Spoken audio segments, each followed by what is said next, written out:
Tēnā koutou. Ko te tūtoko ingoa. No te pena pūtea o Aotearoa. Anei e tahi āhua. Tiaki moni, hei utu I te pire pūrongo. He take nui ke a koe, te pūrongo whenua. He pai ake pēr, te pūrongo tipi haere mau. Ka hore te pūrongo runga whakaaro I tonu hia ai koe.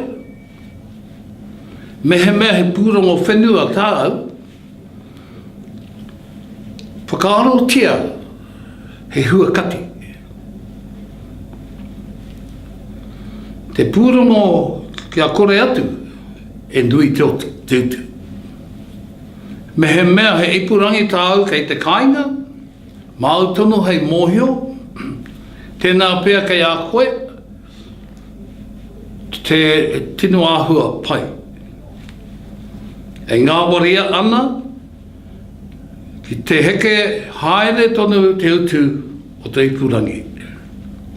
Tirohia, ngā whakamarama pena āwhina, www.familybudgeting.org.new Zealand. Mai kia mātou.